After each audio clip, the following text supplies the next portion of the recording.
Welcome back, everybody. So excited to be here with y'all tonight. Oh, hi. Oh, Hello, who's this? It's me. I'm alive still. Are you? Yeah. You're looking great, bud. I missed you. I'm glad to be here. All right. Well, we are back for week 3 of the podcast. We've got lots to talk about today. We're going to talk about booms and busts from week 2. Quick little recap and overview of the standings. We've got a waiver report that we got to talk about because some people might have dropped some money. Cheddar. We've also got a trade we're going to grade. Yeah, first trade of the season coming through. So we're going to grade that trade on both sides for y'all. And then we're going to look ahead into week 3. And we are currently recording this podcast with less than an hour to go before kickoff for Thursday Night Football. 5:22 p.m. on September 19th, Thursday. Yeah, we're timestamped now. Like, this is legit. So we've got some predictions for Thursday Night Football that are going to age like milk. We're going to make rapid-fire predictions, and you guys get to roast us for them tomorrow in the group me when you hear this. Without further ado, that's me pouring the glass of wine that I'm drinking. The glass of wine that you already poured. Ooh, a little Hellas. Yeah. So we do not have glasses for these. I'm drinking, in case you wanted to know, drinking the Hellas behind us, Hellas German Lager. This was a leftover from Thanksgiving last year. How can we not have a glass for this? You have a glass for every occasion. I do have so much glassware. If you guys ever want the full tour, put it in the comments, and maybe I'll do a supplemental video on our YouTube channel, and I'll give you a tour of all my glassware that Scott cannot stand. So much glassware. All right, let's get into it. Let's talk about some week 2 booms and busts. Let's go back and forth, mano y mano, one at a time. Tell me your first boom. My first week 2 boom. I'm going a different route. I think that you're probably looking at players. I'm going to go a bit of a different route. I'm going to go the first boom of week 2 was the New Orleans Saints offense, something that both of us can celebrate. Who dat? Here, hold on. We'll see how this sounds. I'm sorry for everybody listening at home. I've got all my Saints gear right in front of me, so I had a little noise clacker that I had to try out. So my first boom of week 2 is going to be the New Orleans Saints offense. Alvin Kamara with 44 points. Derek Carr, quarterback number 2 in fantasy with 21.82 points. Chris Olave, 12.8 points. And sitting on yours truly's bench, Rashid Shaheed with 20.9 points. I like that as a boom, not just because I'm a Saints fan, but because it is the entire offense that is really rocking and rolling. I was worried that it was just the Carolina defense, and we got off to a really lucky week 1. But being able to do it against the Cowboys in Dallas felt good. Felt so good. Felt good. It was domination too. Oh, felt right. Let's get your first boom of the week, or week 2. Yeah, my first boom of week 2. We got the rebound. We got all the hype for Marvin Harrison Jr. Mm-hmm. Marvin Harrison Jr., the highly touted receiver, the highest drafted rookie receiver, was able to score 2 touchdowns with 130 yards to boot. Overall PFF grade of 91.2, which was the highest among wide receivers. People say that that's good. I hear it's pretty dang good. People say that's good. Tell me about a bust from the week. Bust that I have is quarterback play. Just all around. Quarterback play. I went and I did the research. I, as you know, prepare a lot for this fantasy podcast and for you guys. Patrick Mahomes, 12.94 points. Ouch. Josh Allen, 9.76 points. Ouch. Dak Prescott, somebody's starting quarterback, 13 points. Ouch. CJ Stroud, 14.3 points. Yours truly quarterback, Brock Purdy, 14 points. Matthew Stafford, 6.6 points. Not necessarily a big name, but I just wanted to highlight that.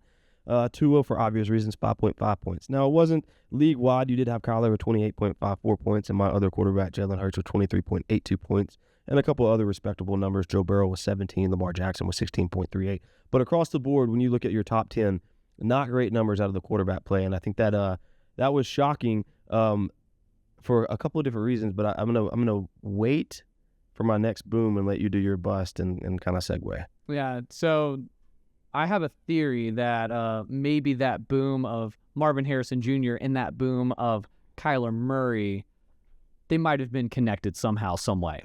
We need to look into this. I don't know about this. We need to get the people on it. I'm going to say for a bust here, all tight ends. Yeah. Tight ends, and this is not just a bust from last week. Yep. It is a wasteland out there in tight end. You look at Travis Kelce, Dalton Kincaid, Mark Andrews, which I know you're intimately familiar with that performance. Just across the board, if you drafted a highly touted tight end, you have yet to see the performance you were expecting. Yeah, no, that's a fact. I will maintain this. I think Mark Andrews is on the up and up. He got 9.6 points, I think it is. And this has nothing to do with the fact that you're trying to trade him. Am I trying to trade him? I might have trades out, but who knows? Am I trying to trade him? Get back to me on those offers. Hard to tell, yeah. At Corey Funderburg, let me know. My next boom, league-wide offense. So interesting enough with my bust being quarterback play, and that's kind of where you get, think that you get the majority of your points. League-wide offense for our other league. Everybody, to me, I just want to hit triple digits, and I think we talked about that the other night. I want to hit 100. I hate not hitting 100. So when I look at it, only 2 teams, Dragon D's footballs with 99.6 points, so only 0.4 points away, and then Hawk Tua with 91.4 points. Didn't break that 100 mark, but across the board, not a bad showing. I think we had a couple people in the 140s. I think we had a 148, so almost had a 150 spot in the league. So league-wide offense, kind of a boom for the week 2. You want a fun stat about league-wide offense. In the NFL, we have, by week 2, hit 100 touchdowns the past 4 years. It was 104, 102, 101, I believe, and then another 102 touchdown season going into week 3. This year, total touchdowns across the entire NFL, 66. Yeah, it feels like that. Yeah, so and what we're seeing is a lot of touchdown consolidation. So you had Alvin Kamara with multi-touchdown performance. You had James Cook with a huge multi-touchdown performance. You had Marvin Harrison with a multi-touchdown performance. And it's not being spread out amongst the people that you would expect. Yeah, that is a fun fact. Thank you for sharing. Yeah, I'm full of them. All right, let's talk about what happened in week 2 related to our league mates. We're going to go into the league scoreboard here, looking at the week 2 matchups. First matchup I see is going to be my own. So we had St. Brown into Broken Zones. Going in strong, projected over Christopher Glennon's team, Just Win Baby, but not able to top a 149.5 point performance, mainly contributed by Alvin Kamara and James Cook. Both running backs putting up stellar days, 44 points and 28.5 respectively. Next matchup, we had Average Joe's Gym. Hey, give it up for Corey Eller, everybody. This is our comeback story of the year. Kim Kardashian. Best comeback since Kim K, which I don't know. Is that a comeback story? She had come on her back in that movie, yes. There it is. Putting up 113 points to LaPorte Authority's paltry 103. Corey Eller's team was driven to victory by Chris Godwin with 24, Drake London with 17, and Joe Burrow putting up a respectable number for a highly drafted starting quarterback with 17. LaPorte Authority still looking for production out of CD Lamb this year. Haven't gotten it yet. Next matchup, would you like to discuss your performance against Dobbins is a Free Elf? Yeah, next matchup, we have the team formerly known as Herb Your Enthusiasm against Dobbins is a Free Elf. Harry Potter reference. Love Two newly rebranded franchises. Correct. Yes. Yeah, the full Washington Commanders treatment. Football team. Yes. Dobbins in the Free Elf, 104.44 versus my 135.68. My team was highlighted by Jalen Hurts with the 23.82 game, Devonta Smith with the 20.6, and Rashee Rice with 18.5. Not to highlight my bench, which had, I think, a 28 and a 22-point game from my other wide receivers. Solid all-around production from the running backs, too, minus Isaac Pacheco shattering his fibula. And then Dobbins is a Free Elf. His leading scorers being Bijan Robinson, who looks like the best player on the field every time he plays. He is just faster than everybody else when he touches the ball.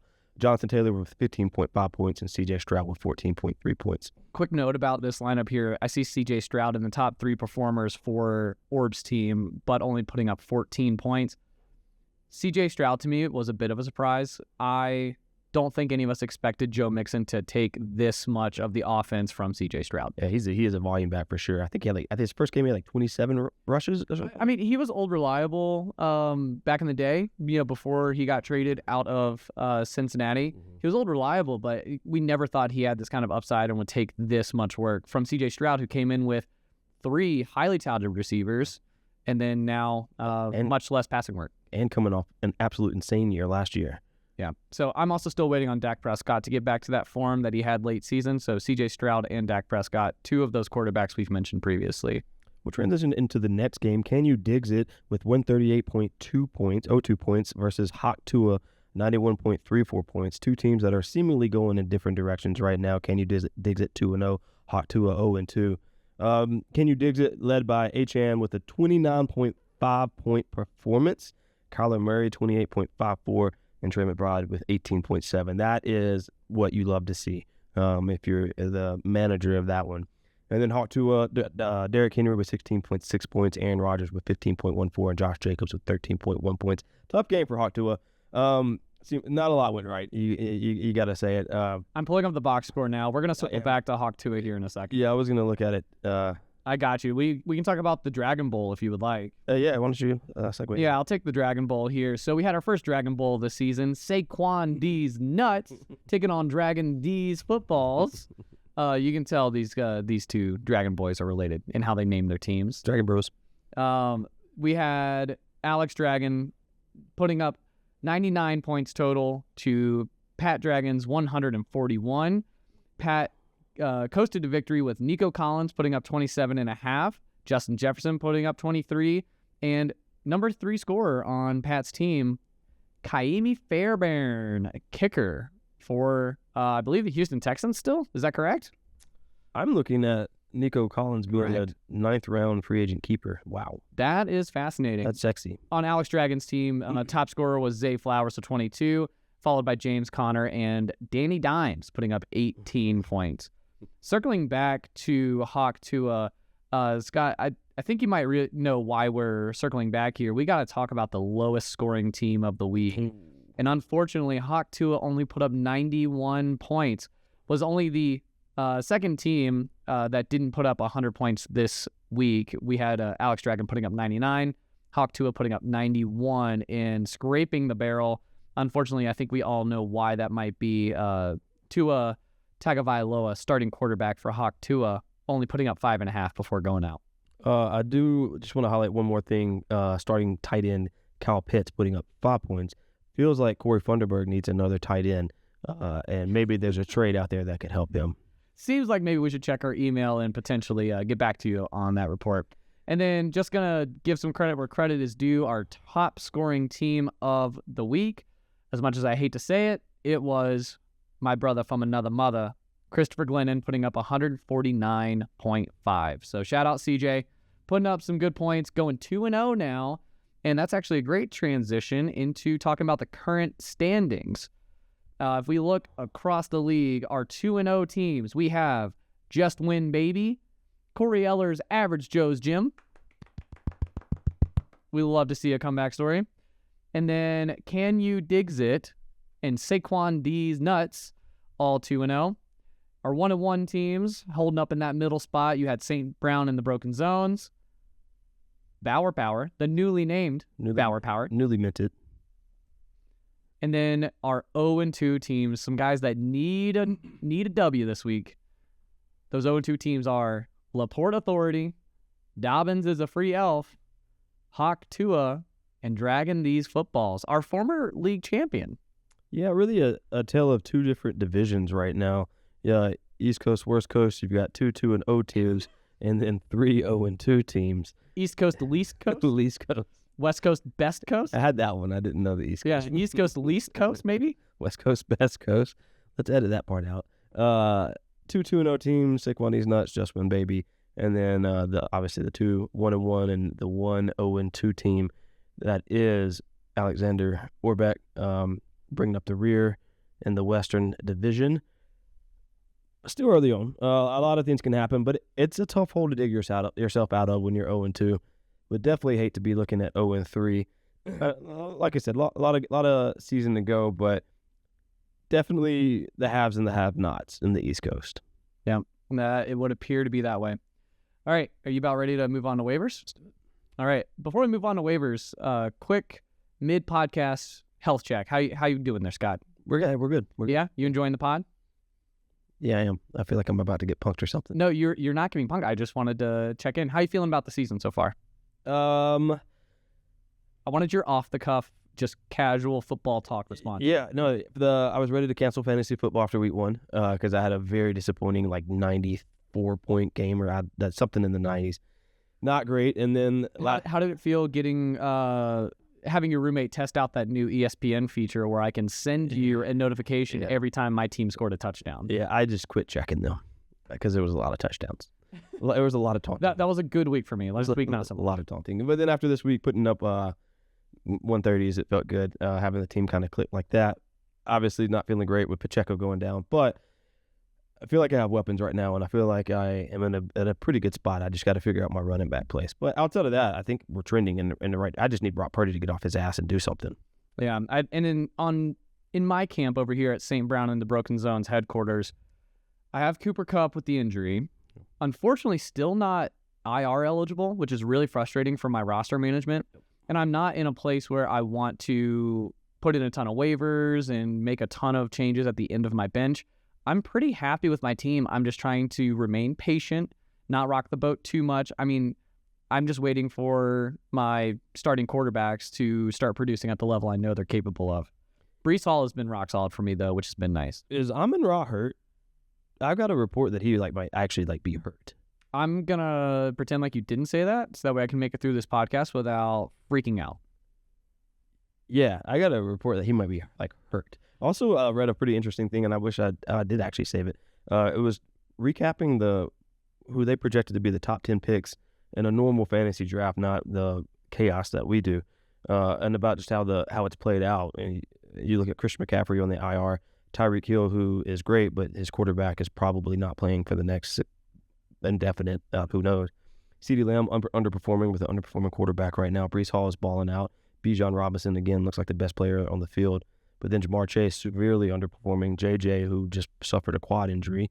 Amon-Ra, who might be hurt again.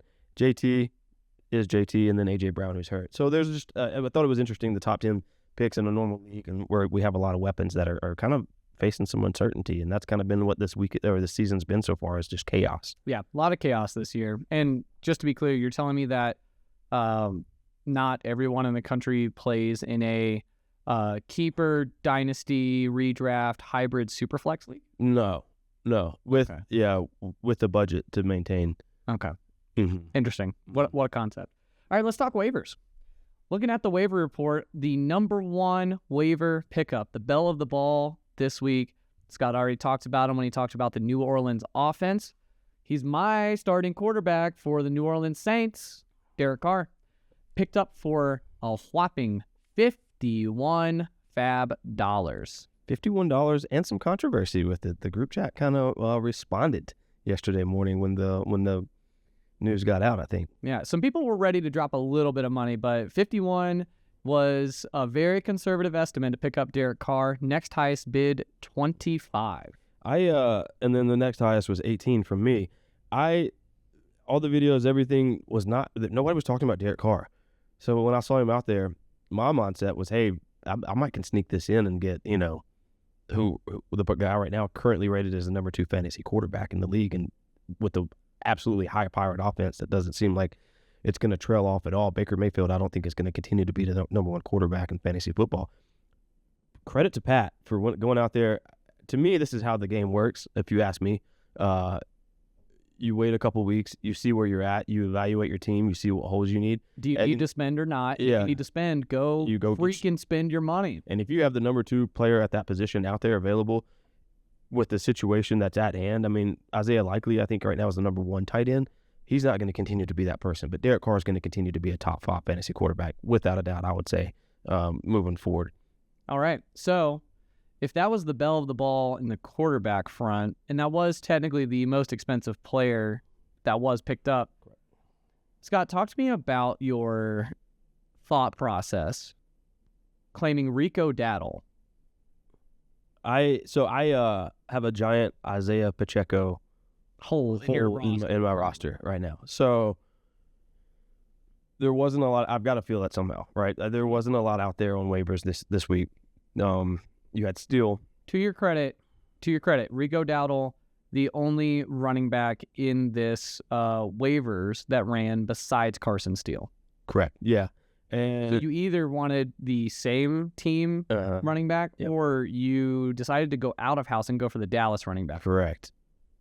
Your thoughts? My thoughts are Dallas has a hard-on for Ezekiel Elliott, but I think Dowdle is the better running back. And you can see it in production and now at this point with attempts and usage. I'll tell you where else I can see it, where you spent up on him. You spent $33. That was the classic.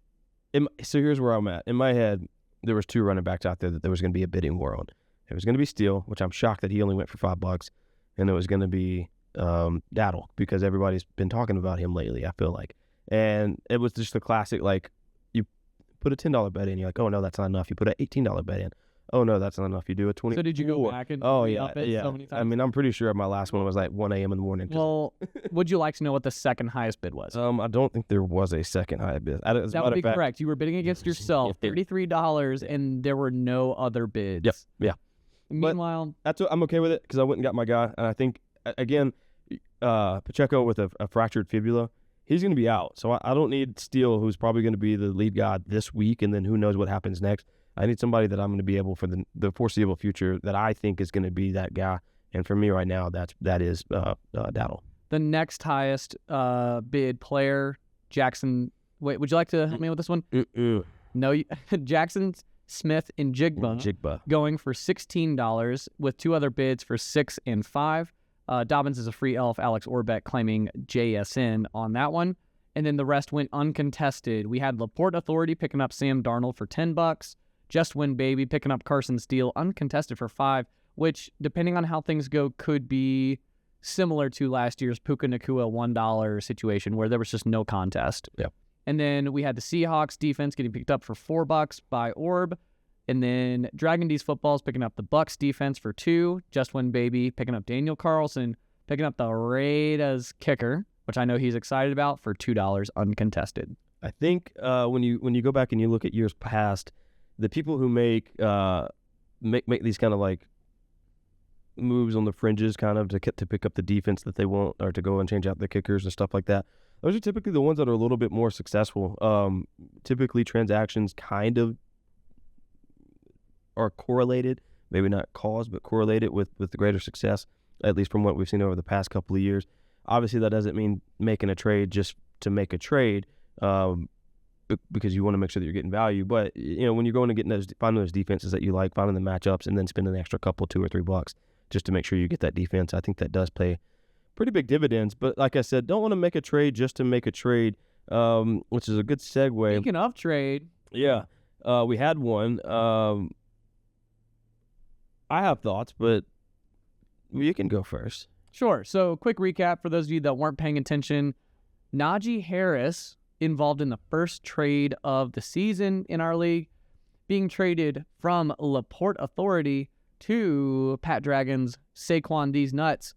Najee Harris being traded for two players, Zach Moss and Trevor Lawrence.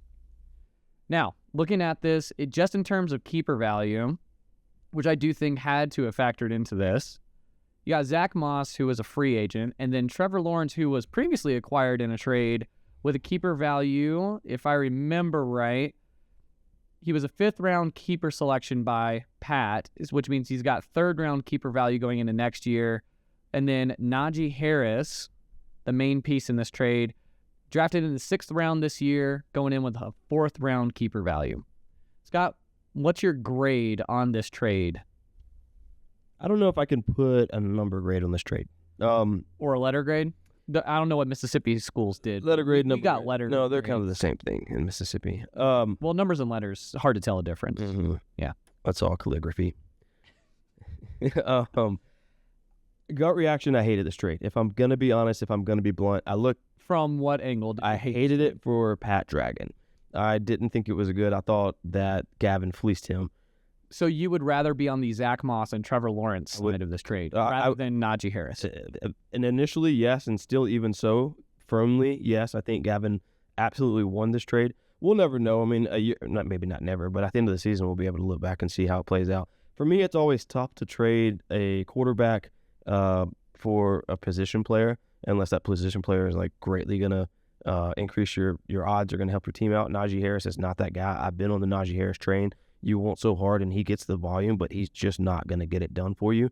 And I hate to be given away in a trade. I hate to give away the best player and simultaneously receive the worst player. So Najee Harris with 17.3 total points on the season. Trevor Lawrence has accumulated 24.58 total points. Zach Moss accumulated 19.8 total points. So both players that Gavin received, have more total points than what Najee does. Again, that's only after 2 weeks, but you kind of know what Najee is, and it's not great. The only thing that kind of somewhat slightly altered my viewpoint is I can see what Pat's doing here, in that he just went out and got the number 2 quarterback in the league, so he suddenly all of a sudden has a surplus at the quarterback position, where he also has 6 total players with a Q by their name on his team. Number 2 quarterback in the league? Derek Carr, fantasy, number 2. Ah, Yeah. gotcha. At the moment, I mean, he's probably going to. I just wanted to hear it one more time. Got Got you. So all of a sudden, Pat's looking at a surplus at the quarterback position, and he's got some injuries. I think Kenneth Walker is probably still not going to play this week, so he needed to fill that gap. I get what he's doing. I just don't. In a vacuum, I don't like the trade. If you have the motivations behind it, it makes a little bit more sense. I still think Gavin comes out ahead in this trade. I tend to agree with you. I think Gavin comes out ahead in this trade, getting Zach Moss. So Zach Moss and Najee Harris both have the same problem. In Najee Harris's case, that problem is Jaylen Warren. In Zach Moss's case, that issue is Chase Brown. Right? So you're just looking at taking bets on which team you think is going to go with which running back and getting Trevor Lawrence as a sweetener in this deal. I think that puts Gavin over the top in this trade, especially with our overvaluation of quarterbacks in our Superflex format. Me personally, I've been burned by the Trevor Lawrence train before, and I've been burned in the fact that I traded him and then he went off. So it's really hard for me to predict Jacksonville just because they're so hard to watch right now. Overall, I'm going to give this trade a B+ for Gavin. And I'm going to give it a even C for Pat Dragon. I think this is a trade that was partially made just to get the wheels turning this year. I would expect several more trades to happen now that the floodgates are open. I will highlight that it now also resulted in Gardner Minshew being out and available on the draft boards or on the waiver wire. So fascinating. Anybody down for some Minshew mania? Minshew mania out in Las Vegas. All right. You ready to talk about week 3? You ready to look ahead instead of dwelling in the past? Let's do it. All right. Week 3 matchups. First one we're going to talk about, I get the benefit of facing LaPorte Authority, although this team is 0-2 and hasn't performed very well lately. It is always scary going up against CeeDee Lamb and Jamar Chase. Jamar Chase expected to have a pretty good week this week. And then luckily I do have Dak Prescott, who might be able to mitigate some CeeDee Lamb production. I'm projected to win this 135-126, but if the first 2 weeks are anything to go by, my projections are more or less just a wish list. Next matchup, we got Hawk Tua versus the aptly named Bauer Power. So this is yet again another 0-2 matchup against me, at 1-1. Currently, I'm projected at 132.3 against Hawk Tua with 116.3.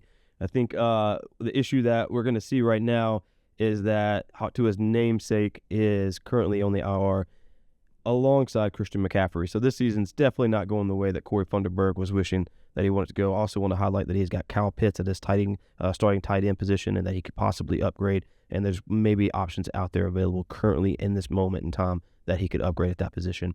Looking ahead, or looking at myself, I'd still love right now what my Jalen Hurts and Devonta Smith connection, especially playing at the Saints when we know that there's going to be a high-scoring game.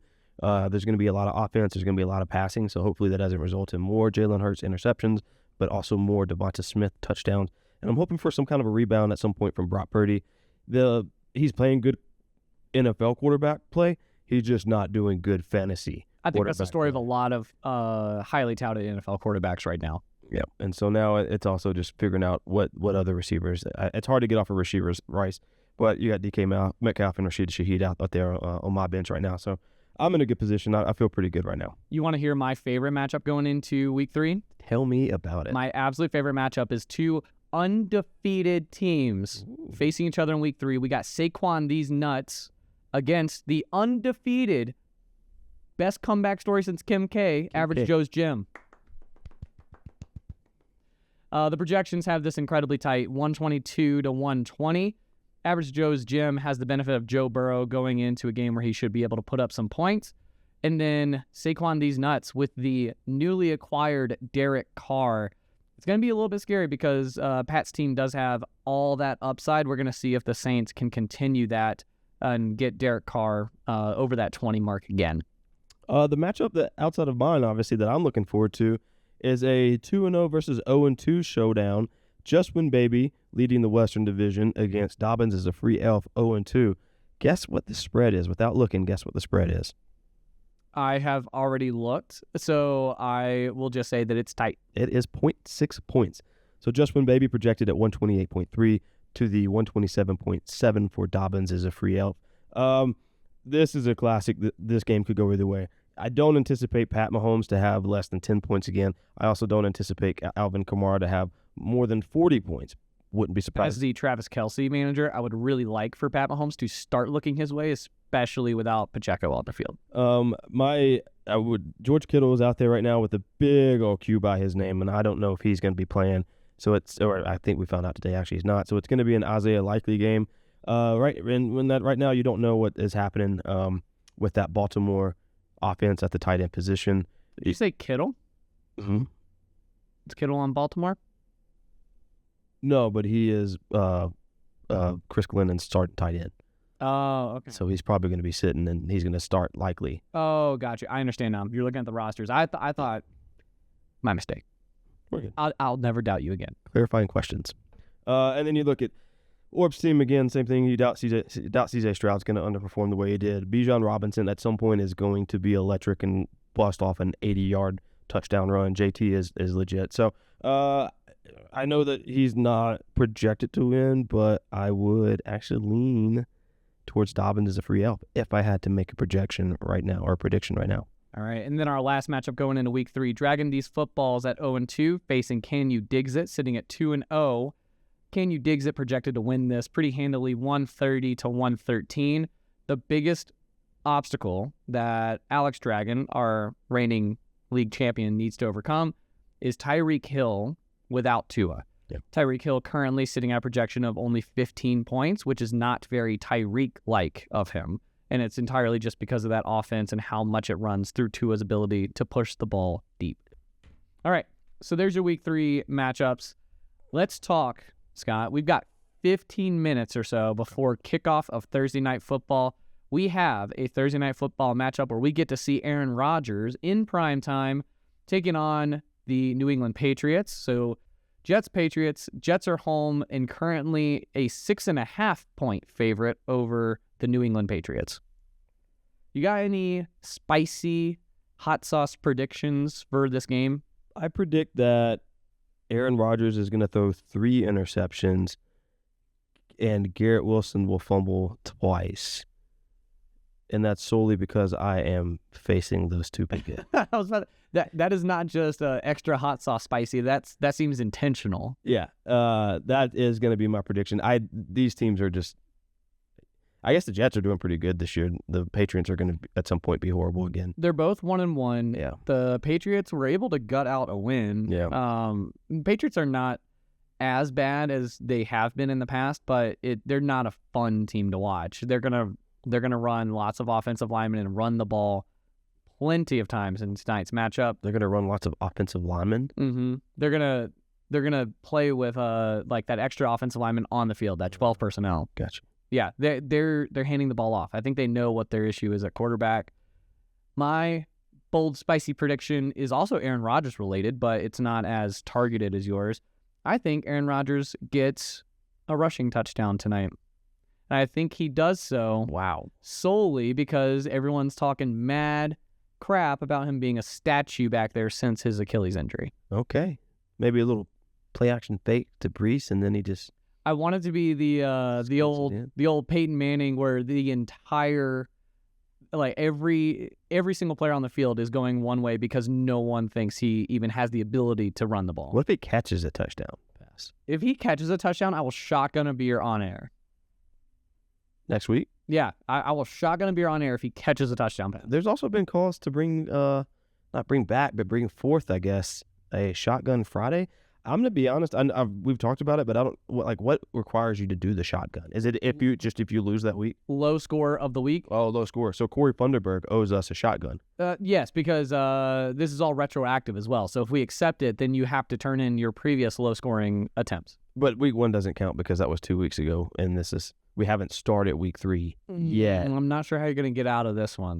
No, I think that's I think Corey owes one. That's the cutoff. Yeah, because we've already played week 2 games, so it would be silly to go back retroactively. We've got 10 minutes to kill now. We had a whole conversation about Hawk Tua. Should we get into that again? We have a whole discussion about Haley Welch that I think is very important for us to have. The hate is undeserved. She is endearing, and everyone needs to get off her back. She is America's sweetheart. Yeah, let Haley Welch live and be weird and have fun. That's all I'm saying. All right, with that, I think we are going to wrap this up so we can get ready for our Thursday night football. I got to put some bets in. I got to make some money. Well, speaking of which, if you haven't, send me your bets, send me or Topher your bets, and we'll get a massive $1 parlay and see what the odds are and see if we can't fund either a loser's challenge or maybe if some people can get together next year for the draft. Well, yeah, ideas are open right now. We also have to actually win one of these ridiculous bets. Yeah, I love that. So let's do Sunday Fun Day parlays. Okay. All right. So if you've got anything from your team related to your fantasy team on Sunday, let's make it happen. So feel free to send those to me, and then I can put those bets in. We'll handle all that through Venmo, and we'll if we hit it really big, let's do a getaway draft at some point. Let's go to Vegas. I did a Vegas draft 2 years ago, and it was one of the best times of my life. I also won like $1,300 on the craps table. So why are you paying for our next draft? That money is long gone. All right, and speaking of long gone, we are long gone. We will see y'all next week. Best of luck in week 3. Unless you're playing against me, then eat shit. Go to hell, Corey Funderburg. I don't mean that. I love you. You're a great guy, but this week you can suck it. See ya.